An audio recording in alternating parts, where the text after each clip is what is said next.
Next आता है हमारे पास non defining features. Clear. Non defining features में सबसे पहले हमने किसको बताया था, ग्रोथ के बारे में पढ़ाया था आपको। ग्रोथ के बारे में डिफिनेशन लिखते हैं, ग्रोथ किसे कहते हैं। ग्रोथ के बारे में लिखेंगे increase in mass and increase in number. Increase in mass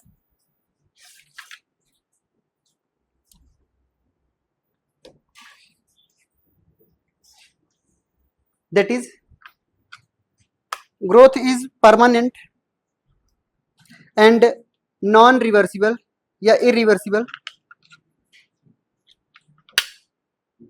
growth is permanent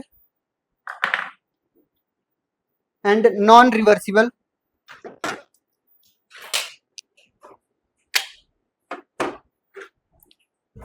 यानी ग्रोथ एक बार अगर हमारी हो गई तो कैसी है बताइए, नॉन रिवर्सिबल प्रोसेस है। कैसी है, non reversible process. Non reversible process का मतलब क्या है, जैसे कि हमारे अंदर जब हम पैदा हुए थे तो हमारी हाइट और हमारे पास जितने स्ट्रक्चर थे उनके बारे में देखा था आपने। क्या अब हमारे पास जो हाइट बढ़ गई है, क्या अब ये छोटी हो सकती है? नहीं, यही हमारा ग्रोथ है। क्लियर। ये एक तरीके का परमानेंट प्रोसेस होता है जिसके दौरान हमारे पास क्या है कि नंबर में अगर बढ़ गया तो नंबर में कम नहीं हो सकता। क्लियर। ऐसे मास में भी अगर हम कह रहे हैं तो मास में भी बढ़ोतरी होगी, दोबारा घट नहीं सकता। बट ये बात याद रखना है, ये लिविंग के लिए बताया जा रहा है। कुछ प्रॉपर्टी ऐसी होती हैं कि ग्रोथ के बारे में जो हमारे पास डिफाइन नहीं करते कि ये लिविंग है या नॉन लिविंग है। जैसे हमने बताया था कि एक्सट्रिंसिक ग्रोथ, ठीक है, यानी जो बाहर से ग्रोथ हो रही है। समझ आ रही बात। जैसे ये भाई साहब पतले हैं और ठंडी के दिन में 50 स्वेटर पहन करके आ रहे हैं, हमको तो लगता था कि ये बहुत मोटे होंगे। सच्चाई तो गर्मी में पता चली ना, एक एक हड्डी दिखने लगी तब। यानी क्या है कि हमारे पास जो बाहर से ग्रोथ हुई थी वो कैसा था, इरिवर्सिबल था? नहीं, रिवर्सिबल था। ठीक है।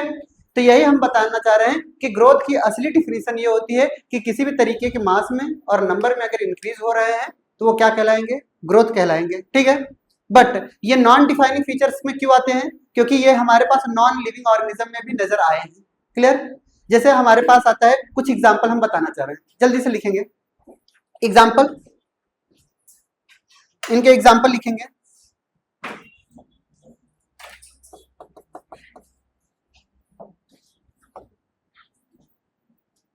इनका पहला एग्जाम्पल लिखेंगे सरफेस एरिया ऑफ लीफ।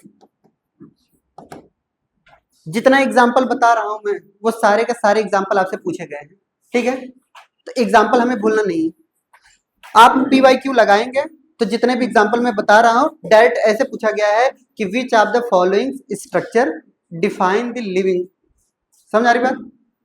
पहला एग्जाम्पल हमारे पास क्या है, सरफेस एरिया ऑफ लीफ। जैसे हमने ये कहा कि हमारे पास ये कोई एक लीफ था, जब इनकी ग्रोथ नहीं हुई थी तब। जब इनकी ग्रोथ हुई तो ये सरफेस एरिया क्या हो गया बताइए, लीफ की इंक्रीज हुई कि नहीं हुई? क्लियर। तो ये जो सरफेस एरिया बताई जा रही है लीफ की, ये ग्रोथ का ही एग्जाम्पल है। दूसरा एग्जाम्पल लिखेंगे हमारे पास volume of watermelon. Volume of watermelon. ठीक है। यानी इनका जो वॉल्यूम है आप देखेंगे तो ये साइज में इंक्रीज करता चला जाता है, इंक्रीज करता जाता है। क्लियर। परमानेंटली होते हैं ये। अब ऐसा नहीं कि एक समय ऐसा आएगा कि ये छोटे हो जाएं, ये ऐसा कभी नहीं होगा। क्लियर। दूसरा लिखेंगे हमारे पास, कैसे पूछा जाएगा मैं आपसे बता रहा हूं। पूछा जाता है कि which of the following parameter, क्या पूछा गया है, ये हमें बताइए कि किसी भी अगर वाटरमेलन का अगर हम कहेंगे कि ये ग्रोथ कर रहा है तो मैं क्या चेक करूंगा, तो क्या चेक करूंगा, वॉल्यूम चेक करूंगा। डायरेक्ट ऐसे क्वेश्चन पूछा जाएगा। अगर मुझे लीफ की ग्रोथ अगर पता करनी है तो मैं क्या चेक करूंगा, सरफेस एरिया। अब क्वेश्चन समझने का तरीका समझ में आ गया, क्या पूछा जाएगा, डायरेक्ट पूछा जाएगा कि ह्यूमन बीइंग्स बताइए ये ग्रोथ कर रहे हैं किस मेजरमेंट में हम लेके जाएंगे, किस पैरामीटर में, हाइट में, वेट में, किस में लेकर के जाएंगे। हम बताइए, हमारे बारे बताइए कि मैंने ग्रोथ किया है, कैसे मानोगे कि हमने ग्रोथ किया? एक साल पहले हमारे पास जो हाइट थी वो बहुत कम थी, अब यह हाइट हमारी थोड़ी बड़ी हो गई। तब कहेंगे कि हाँ आपने ग्रोथ किया है। क्लियर? हाँ, वेट को लेकर के वेट लॉस हुआ है ना? बहुत मतलब हाँ हुआ है। क्लियर? हाँ, कई लोगों को तो देख करके ही नहीं लग रहा है कि सर आप दूसरे लग रहे हैं। ठीक है, तो वेट की बात न करें, हाइट की बात कर लेते हैं। क्लियर? तो यानी क्या है कि हमारे पास जो हाइट की बात हो रही है, साइज हम किस मेजरमेंट में या किस पैरामीटर में हम मेजर करते हैं उसको। क्लियर? दूसरा पॉइंट लिखेंगे हमारे पास एग्जाम्पल में। अब अगर आपसे पूछा जाए कि पोलन ग्रेन अगर पोलन ट्यूब बना रहा है तो पोलन का कैसे हम मानेंगे कि ये ग्रोथ कर रहा है? तो क्या चेक करेंगे? Length of pollen tube. ठीक है, यानी किसी भी पोलन के बारे में अगर बात की जाए तो उसका हम क्या चेक करते हैं बताइए? Length of pollen tube. Clear? Length of pollen tube, जल्दी करिए।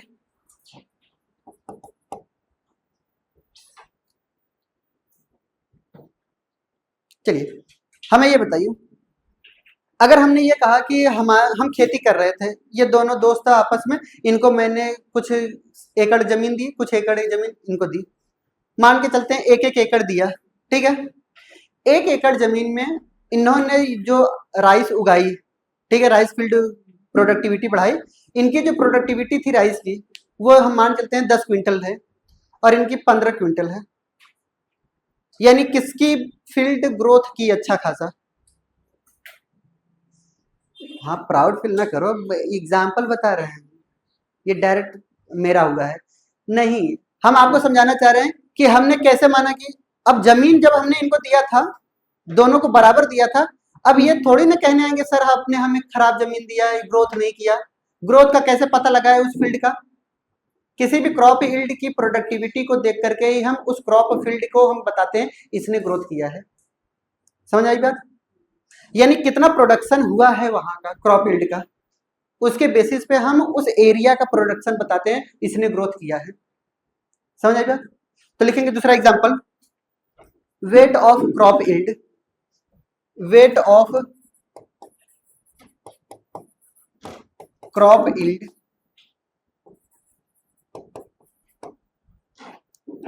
वेट ऑफ क्रॉप यील्ड, ये सब के सब पीवाईक्यू में पूछे गए हैं, आप चेक कर लीजिए। ठीक है, दूसरा एग्जांपल में लिखेंगे। ठीक है, सुन दे ध्यान से। दूसरा एग्जांपल जो बताने जा रहे हैं और जो नेक्स्ट वाला एग्जांपल बताने जा रहे हैं, ये दो क्वेश्चन आपसे पूछा गया है, बहुत अच्छे तरीके से पूछा गया। क्या पूछा गया है? अगर हम नंबर ऑफ सेल्स देख करके बताएं, पहला क्या बताया हमने? Number of cells. अगर इन नंबर ऑफ सेल्स इंक्रीज कर रहे हैं, क्या कर रहे हैं बताइए? नंबर ऑफ सेल्स अगर इंक्रीज कर रहे हैं। क्लियर? और मास ऑफ सेल्स की ही बात कर लेते हैं, मास ऑफ सेल्स भी अगर इंक्रीज कर रहे हैं। क्लियर? कौन कौन से? नंबर ऑफ सेल्स और मास ऑफ सेल्स। मास की जगह पे हम वेट भी लिख सकते हैं। ठीक है, तो ये जो वेट होते हैं ये ट्विन कैरेक्टरिस्टिक फीचर होते हैं किसके? ग्रोथ के। डायरेक्ट में पूछा गया है कि twin characteristic feature of this growth क्या है, तो नंबर में बढ़ना, मास में बढ़ना, डिफाइन तो हमने यही किया है ना। क्लियर? तो यानी ये जो इंक्रीज कर रहे हैं ये क्या है बताइए? इनके ट्विन कैरेक्टरिस्टिक फीचर है। कैसे फीचर है बताइए? ट्विन कैरेक्टरिस्टिक फीचर है ऑफ ग्रोथ। आई थिंक हमें लग रहा है 2016 या 17 का है क्वेश्चन, देख लीजिएगा नीट में। क्लियर? अब ग्रोथ हमारे पास 4 तरीके के बता रहे हैं, पहले 2 तरीके का बताएंगे फिर 2 तरीके कंपेयर करके बता रहे हैं। क्लियर? हमने कहा कि जो हमारे पास ग्रोथ होती है पहले 2 तरीके के बता रहे हैं, पहला है कि इंट्रिंसिक ग्रोथ और एक होता है हमारे पास एक्सट्रिंसिक ग्रोथ। इंट्रिंसिक ग्रोथ कहाँ पे होती है? लिविंग में होती है। और एक्सट्रिंसिक ग्रोथ कहाँ पे नजर आती है? एक्सट्रिंसिक में। जैसे आपके में एग्जांपल एक बार बहुत ही अच्छा पूछा गया था, स्टेटमेंट बेस पे पूछा गया था पीवाईक्यू में, एसआरसी रीजन में। कहा था कि एक रेगिस्तान में अगर कई सारे रेत के ढेर अगर आ रहे हैं, ठीक है, तो वो क्या हुआ कि दिन के समय में वो तो रेत पूरा का पूरा भर गया, रात के समय में देखा गया कि वो रेत गायब हो गई। ऐसी ग्रोथ को क्या मानेंगे? लिविंग या नॉन लिविंग? Non living. यानी क्या है कि पहले हमारे पास ये यहाँ पे रेत थी और इनके ऊपर धीरे धीरे से धीरे धीरे धीरे धीरे ऐसे ऐसे रेत जमने लगी। ठीक है, तो इन्होंने क्या किया, ग्रोथ किया। ये कैसे ग्रोथ हुई, ये जो बालू आई या फिर किसी भी तरीके की रेत आई वो तो ऊपर से आ रही है ना इनके, तो यानी ये जो बाहर से ग्रोथ हो रही है वो एक्सटेंसिव ग्रोथ हो रही है। और this is the characteristic feature of the non living organism. किसके कैरेक्टरिस्टिक फीचर है, नॉन लिविंग में पाई जा रही है। ये क्वेश्चन में रेत वाले भी क्वेश्चन में पूछा गया है, रेगिस्तान वाले क्वेश्चन अब पीवाईक्यू में देखेंगे या आप पढ़ेंगे, कहीं ना कहीं आपको मिलेगा क्वेश्चन। ठीक है, तो हम आपको ये बताना चाह रहे हैं कि जो ग्रोथ हो रही है वो कितने तरीके की हो रही है। ग्रोथ हमने पहले कितने तरीके की बताया, 2 तरीके के होते, तो 4 तरीके के, पहले हम 2-2 करके पढ़ रहे हैं, कंपेयर करके। क्लियर, एक हमारे पास कैसी ग्रोथ बताइए, एक्सट्रिंसिक ग्रोथ, और एक हमारे पास कैसी होती है, इंट्रिंसिक ग्रोथ। एक हमारे पास कैसे, एक्सट्रिंसिक ग्रोथ, और एक हमारे पास इंट्रिंसिक ग्रोथ। एक्सट्रिंसिक ग्रोथ का मतलब क्या समझते हैं, अगर किसी भी तरीके की ग्रोथ अगर आउटसाइड से हो रही है, फ्रॉम कहां से, आउटसाइड से हो रही है, तो हम क्या मानेंगे, ये एक्सट्रिंसिक ग्रोथ है। क्लियर, जल्दी करिए।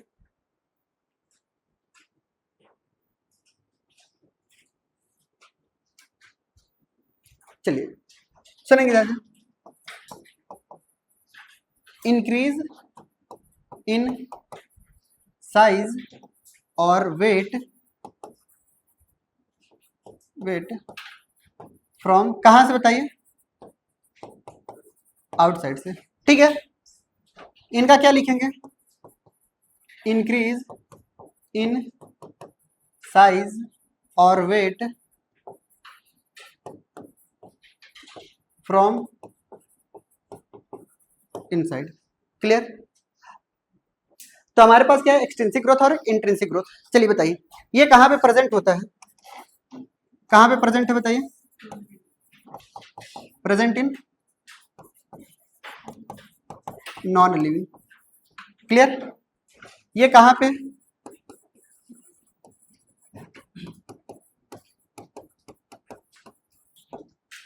आप हमें बताइए कि ग्रोथ दोनों में पाई जा रही है कि नहीं, लिविंग एंड नॉन लिविंग दोनों में। किसको देख करके हमने नॉन डिफाइनिंग फीचर बोला था बताइए, नॉन लिविंग में भी पाया गया, इसलिए हमने बोला ये करेक्ट डिफिनीशन तो नहीं हुई ना। यानी ग्रोथ की अगर हम लिविंग बीइंग्स की अगर बात करते हैं, ग्रोथ करते हैं, तो क्या देख करके बताते हैं ग्रोथ करते हैं, लिविंग ये वाला एक्सट्रिंसिक या इंट्रिंसिक ग्रोथ, इंट्रिंसिक ग्रोथ देख करके मैं बताता हूं कि ये लिविंग है। बोली बात सही है, ये बात हमेशा याद रखना है, समझ आई बात। फिर अब आता है हमारे पास दो ग्रोथ, 2 तरीके के फिर होते हैं, एक डिटर्मिनेंट ग्रोथ और एक हमारे पास इनडिटर्मिनेंट ग्रोथ। क्लियर, नेक्स्ट आता है हमारे पास ग्रोथ कितने तरीके का, फिर से 2 तरीके का। कौन कौन सा, एक होता है डिटर्मिनेंट ग्रोथ,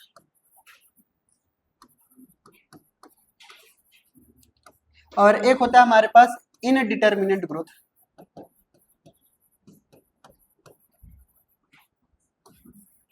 एक हमारे पास डिटर्मिनेंट ग्रोथ होती है और एक हमारे पास इनडिटर्मिनेंट ग्रोथ होती है।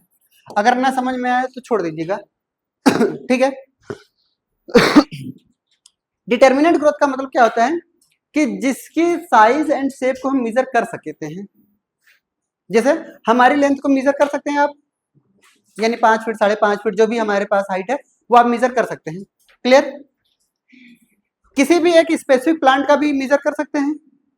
क्लियर, क्या आपके पास जो पहाड़ है उसका मेजर कर सकते हैं, ठीक है, क्या नदियों का कर सकते हैं, यानी वो नॉन लिविंग चीज है, नदी, झरने, झील, तालाब, ठीक है, ये सारे के सारे नॉन लिविंग चीजें, यानी इनको हम मेजर नहीं कर सकते सही से, लिविंग में मेजर कर सकते हैं। ठीक है, तो यानी जिसको हम मेजर कर लेते हैं उसको हम डिटर्मिनेंट ग्रोथ बोलते हैं, कैन बी मेजर्ड, इनको हम मेजर कर सकते हैं। ठीक है, और इनको हम मेजर्ड नहीं कर सकते, कैन नॉट बी मेजर्ड। ठीक है, ये किस में पाई जाएंगे, प्रेजेंट इन लिविंग, ये कहां पे प्रेजेंट होंगी, आप हमें बताइए क्या देख करके हम बताते हैं ये लिविंग है, डिटर्मिनेंट ग्रोथ या नॉन इनडिटर्मिनेंट ग्रोथ, यानी डिटर्मिनेंट ग्रोथ को देख करके मैं बोल सकता हूँ ये लिविंग है। बोली बात सही है? चलिए एक चीज रिमार्क करके लिखेंगे,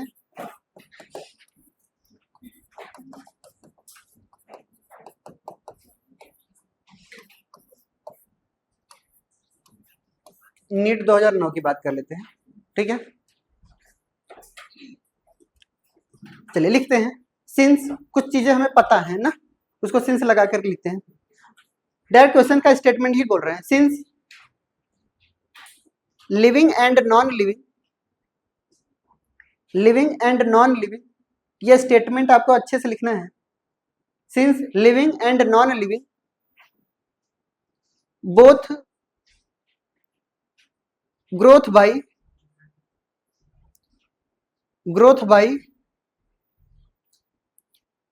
wait, growth by weight, WEIGHT, weight, clear, not all exclusive, not all exclusive and not all non-defining features, not all defining features। अच्छा नॉट लगा दिया है तो नॉन डिफाइनिंग मत करिए ना, समझ आ रही बात?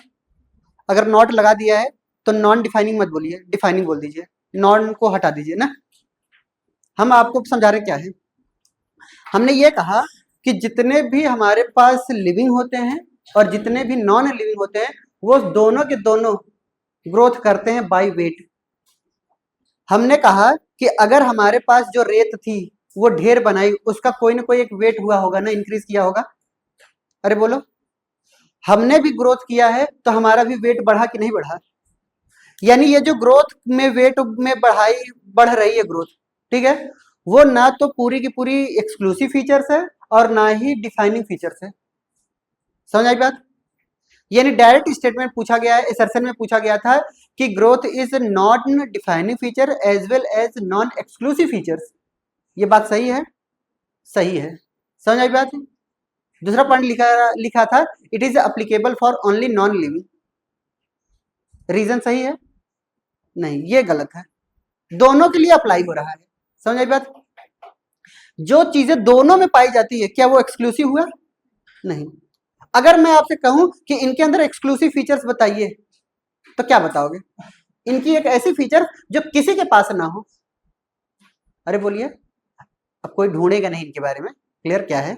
मैं एक सिंपल सा एग्जांपल बता, तुम लोग सोचने लगते हो क्या है इसके अंदर, आप तो ढूंढ करके ही रहेंगे। यानी अगर हमारे बारे में, आपके बारे में जब भी आप कहते हैं कि ये हमारा एक्सक्लूसिव फीचर्स है, तो एक्सक्लूसिव फीचर्स का मतलब क्या है? जिसने आज तक किसी ने नहीं बताया हो या कोई नहीं जानता हमारी इस फीचर्स के बारे में, ये है एक्सक्लूसिव फीचर्स। समझ में आई बात है? तो ये बात हमेशा याद रखना है कि ग्रोथ तो दोनों में पाई जा रही है, लिविंग में भी पाई जा रही है, नॉन लिविंग में भी पाई जा रही है, वेट में इंक्रीज कर रहे हैं, इसलिए ना तो ये एक्सक्लूसिव फीचर्स हैं और ना ही ये डिफाइनिंग फीचर्स हैं। समझ आई बात? दूसरा पॉइंट लिखेंगे, क्लियर। ग्रोथ की अब असली डिफिनेशन हम बताने जा रहे हैं जो एम्स ने लिखा है, ठीक है। एम्स के क्वेश्चन ने पूछा था, लिखा था कि growth is increase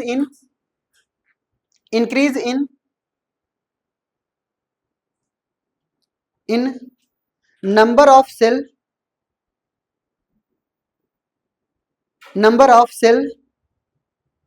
by cell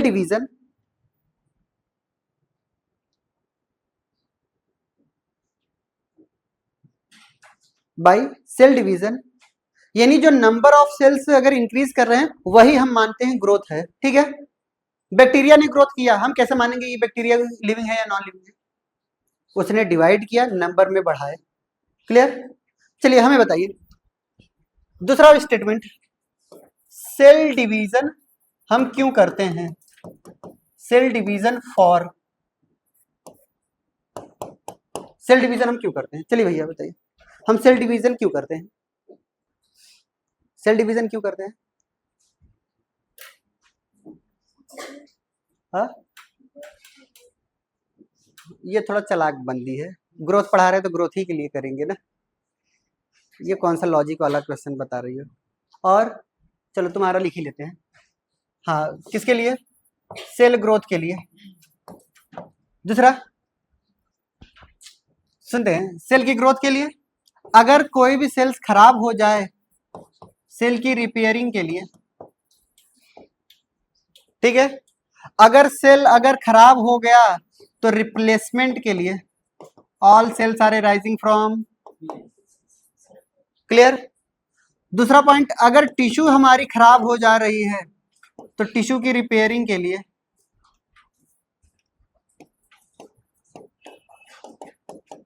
repairing के लिए अगर हमारा टिश्यू खराब हो जाए तो रिप्लेसमेंट के लिए भी हम सेल की ग्रोथ करना जरूरी है। ऑर्गन ट्रांसप्लांटेशन के लिए भी हमारे पास,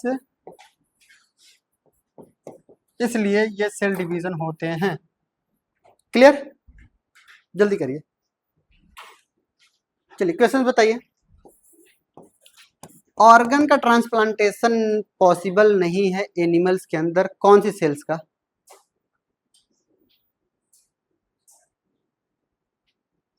एनिमल सेल्स के अंदर ऑर्गन का ट्रांसप्लांटेशन पॉसिबल नहीं है, क्वेश्चन में पूछा गया है, लिखवाया भी है। सही बता रहे, बोल सही बता रहा है।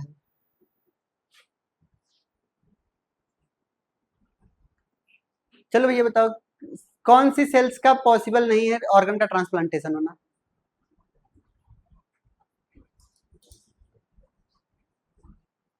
ब्रेन सेल्स और हार्ट सेल्स का हमारे पास रिप्लेसमेंट पॉसिबल नहीं है। क्लियर? ऐसे ऑर्गन का ट्रांसप्लांटेशन नहीं हो सकता। क्लियर? हार्ट का और ब्रेन का, समझ आई बात? हार्ट का पॉसिबल नहीं है। क्लियर? तो लिखेंगे हमारे पास नहीं है, नहीं है, रीजन बता देंगे हम। मायोजेनिक हार्ट है, पंप करेगा बट ट्रांसप्लांट नहीं होगा। क्लियर? बाहर निकाल करके रख देंगे, पंपिंग होगी। क्लियर? बट ट्रांसप्लांट ये बॉडी रिजेक्शन शो करती है कई सारी चीजें। जब हम ऑर्गन ट्रांसप्लांटेशन पढ़ाएंगे तब बताएंगे, कुछ चीजें होती हैं जो हमारे हार्ट सेल्स के अंदर और ब्रेन सेल्स के अंदर नहीं पाई जाती। ठीक है? Major histology protein. क्लियर? ये एमएचसी मैच कराना पड़ता है, जरूरी नहीं है ब्लड ग्रुप मैच कर गया तो ऑर्गन ट्रांसप्लांट कर लेंगे, ऐसा कभी नहीं होता। ठीक है? 7 स्टेज होती हैं ऑर्गन ट्रांसप्लांटेशन कराने की, और 7 स्टेज अगर पॉसिबल है तभी ऑर्गन का ट्रांसप्लांट होगा भी। आपको क्या लगता है ब्लड ग्रुप मैच करने से हो गया मैच? नहीं, कई सारी प्रोटीन मैच करानी पड़ती है जिसको हम एमएचसी बोलते हैं, मेजर हिस्टोलॉजी कॉम्प्लेक्स प्रोटीन होती है, एमएचसी प्रोटीन। क्लियर? तो लिखेंगे हमारे पास, organ transplantation is not possible in animals. Organ transplantation is not possible in animals. Organ transplantation is not possible in animals, animals brain cells and heart cells. ठीक है? Brain का और heart का organ का ट्रांसप्लांटेशन पॉसिबल नहीं है। Brain का और हार्ट का ऑर्गन का ट्रांसप्लांटेशन पॉसिबल नहीं है। क्लियर? दैट इज क्यों? Brain cells and heart cells not divide, ये डिवाइड नहीं करती। हो गया? ब्रेन सेल्स और हार्ट सेल्स हमारी डिवाइड नहीं करती, इसलिए इनका ऑर्गन का ट्रांसप्लांटेशन पॉसिबल नहीं है। क्लियर? चलिए हेडिंग डालते हैं हमारे पास लास्ट, रिप्रोडक्शन। क्लियर? 5वां फीचर्स है ना। क्लियर? नॉन डिफाइनिंग का दूसरा फीचर्स है ना। तो हेडिंग है हमारे पास रिप्रोडक्शन। क्लियर? चलिए, रिप्रोडक्शन क्या है हमारे पास, किसे कहते हैं? चल भैया बता, रिप्रोडक्शन किसे कहते हैं? ऐसे ऐसे करने से हो जाता तो आज तक हम लोग ऐसे ही करते रहते, हो नहीं पाते। ठीक है, सुनते ध्यान से। रिप्रोडक्शन एक तरीके का ऐसा नेचुरल फेनोमेना है जिसके दौरान हमारे पास एक ऑर्गेनिज्म अपने ही जैसे नए ऑर्गेनिज्म को जन्म देता हो। क्या बोला कि रिप्रोडक्शन एक तरीके का ऐसा नेचुरल फेनोमेना है जिस प्रोसेस के दौरान कोई एक लिविंग ऑर्गेनिज्म किसी दूसरे लिविंग ऑर्गेनिज्म को क्या करता है, प्रोड्यूस करता है, और अपने ही जैसे, ऑफ इट्स ऑन काइंड। ये याद रखना है, ऐसा नहीं कि हाथी का बच्चा कोई कुत्ता दे। समझ रहे मेरी बात? यानी वो रिप्रोडक्शन तो नहीं हो सकता। क्लियर? तो अपने ही जैसे नए ऑर्गेनिज्म को जन्म देना ही क्या कहलाता है, रिप्रोडक्शन। री का मतलब होता है दोबारा और अपने ही जैसा, ठीक है, और प्रोड्यूस होना, और of its on kind. Clear? ये बात याद रखना है। तो लिखेंगे हमारे पास रिप्रोडक्शन में, it is the natural process, it is the natural process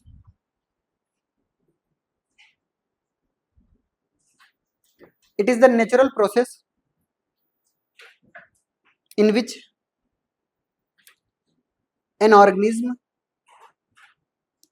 produces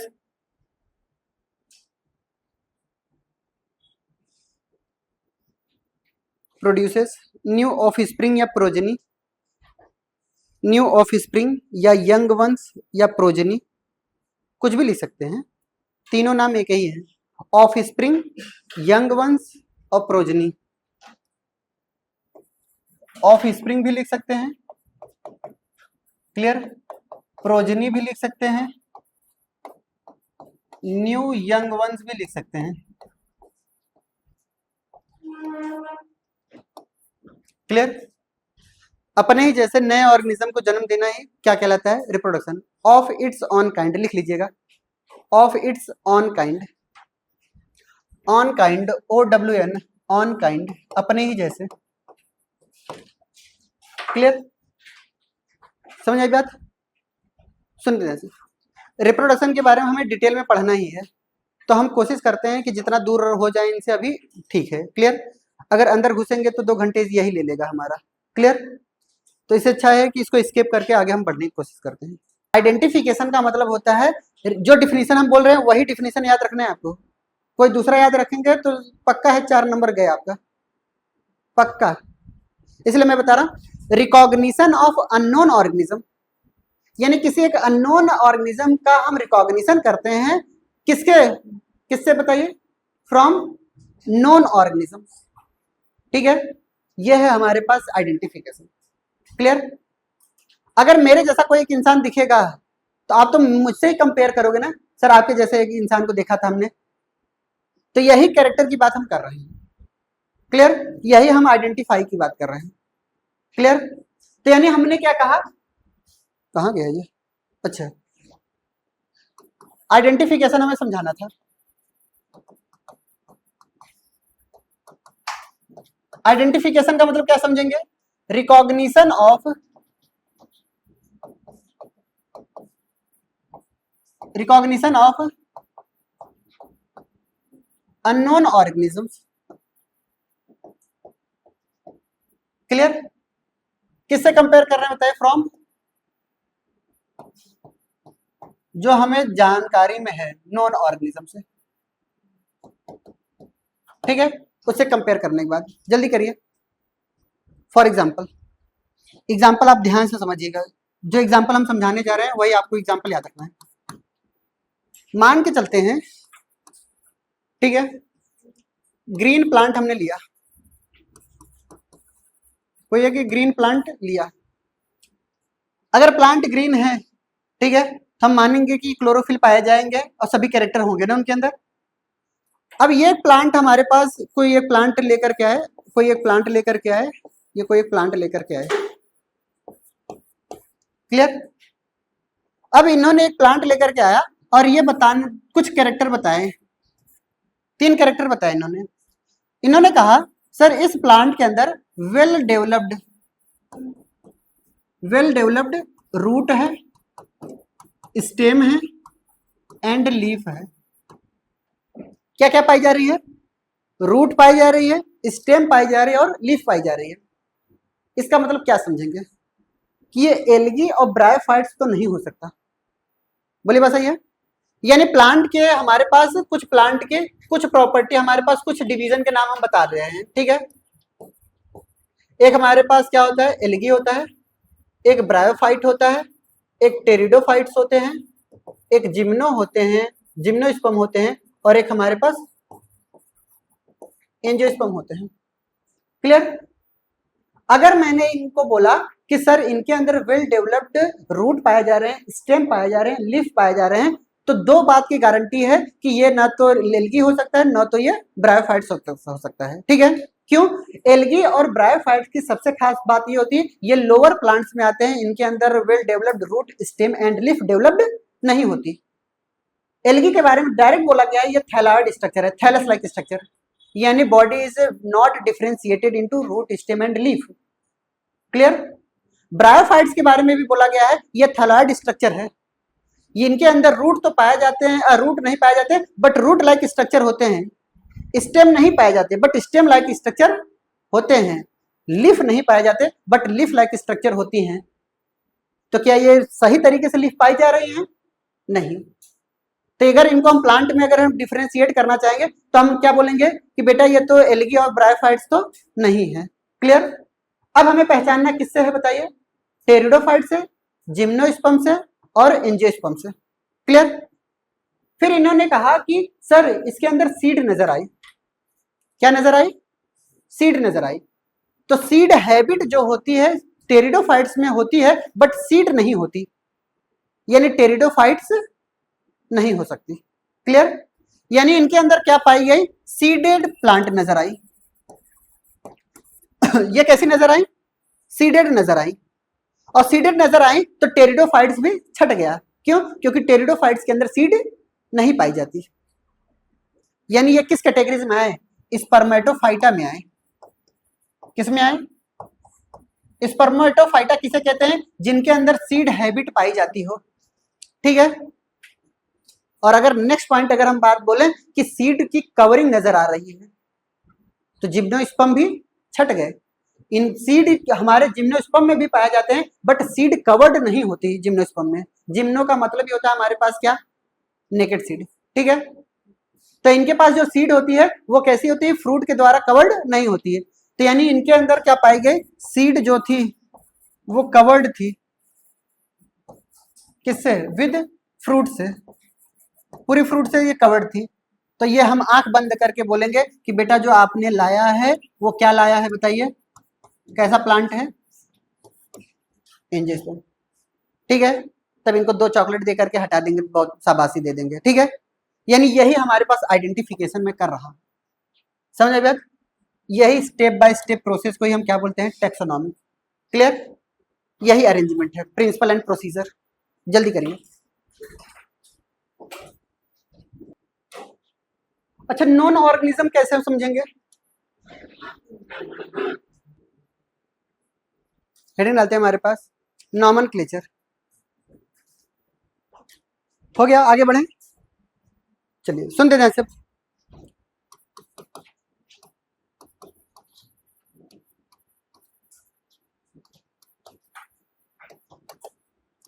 अगर मैं आइडेंटिफाई कर लिया, आइडेंटिफिकेशन अगर मैंने कर लिया, तो अब हमें क्या करना होगा? जिस हिसाब से वो जिस ग्रुप में आएंगे उसी ग्रुप के हिसाब से हम क्या करेंगे? नॉमेनक्लेचर करेंगे। किसी भी ऑर्गेनिजम्स का अगर हम नामकरण कर रहे हैं यानी नेमिंग कर रहे हैं अकॉर्डिंग टू इंटरनेशनल हमारे पास नेमिंग रूल के अनुसार, साइंटिफिक रूल के अनुसार, उसी को हम क्या बोलते हैं? नॉमेनक्लेचर। जो डिफिनेशन बोल रहे हैं वही लिखना है। नेमिंग ऑफ ऑर्गेनिज्म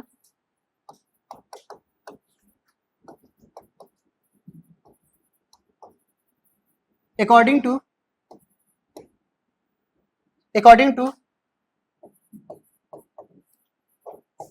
international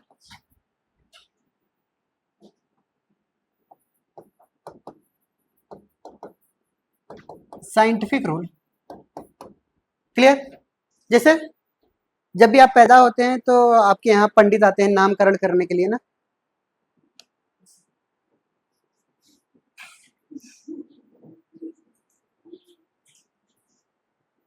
फिर नाम कैसे रखा जाता है तुम लोगों के यहाँ?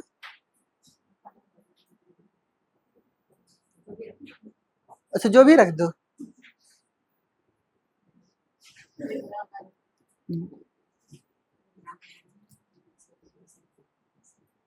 अच्छा कोई भी आकर के रख करके चला जाता है।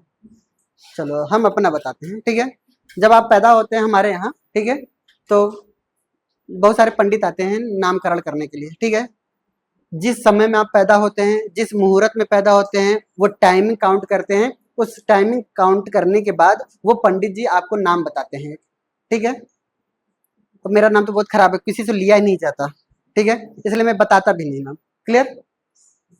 तो तो हमारे पास क्या है, ये जो पंडितों वाला नाम होता है वो सिर्फ और सिर्फ राशि के नाम होते हैं, वो किसी को नहीं बताए जाते। क्लियर?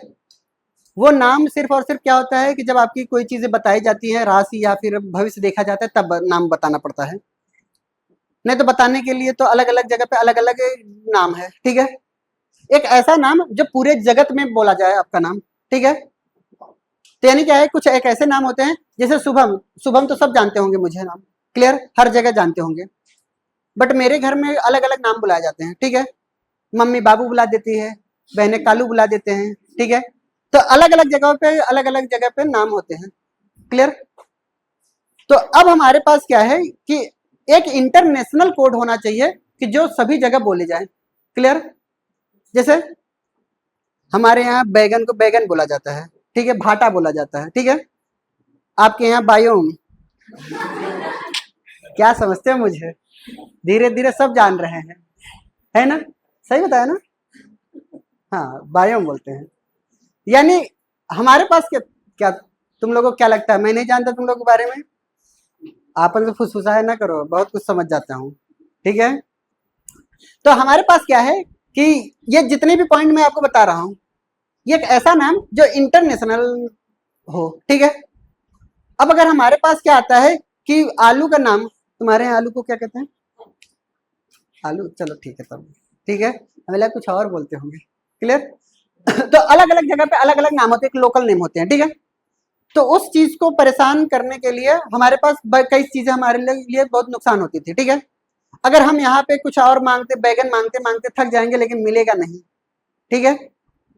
तो यानी क्या है कि ये सारी चीजें जो बता रहे हैं, ये इसीलिए बता रहे हैं कि नॉमेनक्लेचर करना बहुत ही जरूरी होता है। किसके लिए? किसके अनुसार?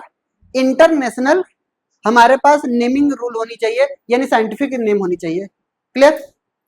अगर अगर कोई भी जानवर है, ठीक है, अगर कोई भी जानवर है यानी एनिमल्स है, तो उनके जो नाम होंगे ICZN रखेगा। कौन रखेगा? अगर हमारे पास कोई भी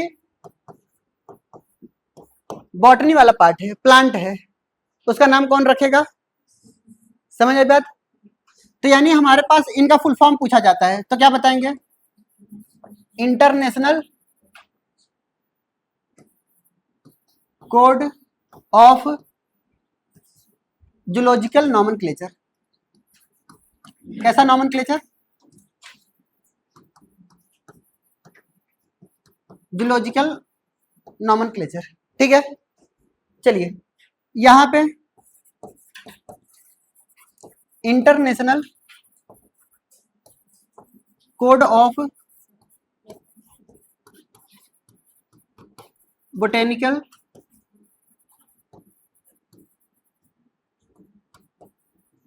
नॉमेनक्लेचर, जल्दी करिए। चलिए इसका बताइए। ICNB, एक बार क्वेश्चन में पूछा गया था ICNB क्या है, ठीक है। एक बहन हमें आकर के डांट रही है, कह रहे सर ICBN होना चाहती है, ये NB क्यों लिखा है आपने? क्लियर? तो ICNB का मतलब क्या होता है? International code of nomenclature of bacteria. ये बुक का नाम है, ये सब के सब क्या है बताइए? बुक है, ठीक है। अलग अलग बुक में अगर किसी भी प्लांट की अगर कोडिंग करनी है, नॉमेनक्लेचर करना है, तो क्या निकालेंगे हम? ICBN का बुक निकालेंगे, ठीक है। अगर जूलॉजिकल नॉमेनक्लेचर करना है तो ICZN की बुक लेंगे, ठीक है। किसी बैक्टीरिया का नॉमेनक्लेचर करना है तो ICNB करेंगे। क्लियर। जैसे हमारे पास जितने भी पुजारी लोग होते हैं, साधु महात्मा होते हैं, पंडित जी होते हैं, आपका नामकरण आएंगे ऐसे थोड़ी ना कर रख देंगे तुम्हारा नाम आज से ये हो गया। वो एक पत्रा निकालते हैं, किताब निकालते हैं, उस किताब के हिसाब से नाम मिलाते हैं, ठीक है। अब वही नाम उल्टा सीधा रख करके चले जाते हैं। क्लियर। नाम का कोई ना कोई एक मीनिंग होता है, ठीक है। यानी पूरे ग्रह नक्षत्र देख करके आपका नामकरण किया जाता है। अब ऐसा नहीं है कि पैदा किए कुछ भी रख देंगे। क्लियर। हाँ, आपके यहाँ हो सकता है, हमारे यहाँ नामकरण करने में बहुत पैसे लगते होते हैं, ठीक है। लाखों रुपए तो पंडित लेते हैं नाम रखने के, जबकि कोई फायदा नहीं होता उसका। क्लियर। वो बता करके जाते कोई बाधा नहीं आएगी, जैसे पैदा हुए बाधा ही तो आ रही है। क्लियर। तो यानी क्या है, हमारे पास ये नॉमेनक्लेचर की बात हो गई, ये बुक का नाम हो गया, ठीक है। नेक्स्ट पॉइंट लिखते हैं हमारे पास, क्लासिफिकेशन हेडिंग डालो।